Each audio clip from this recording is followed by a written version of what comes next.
We built machines to multiply strength. We built computers to multiply information. And now we are building agents to multiply thought.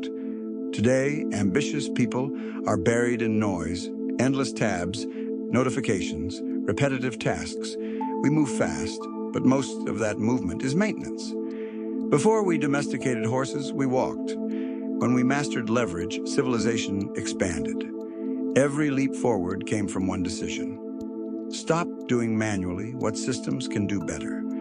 Today, we are hunters and gatherers again. Not of food, but of information. The next evolution is agents, systems that execute without friction. When repetition disappears, ambition expands.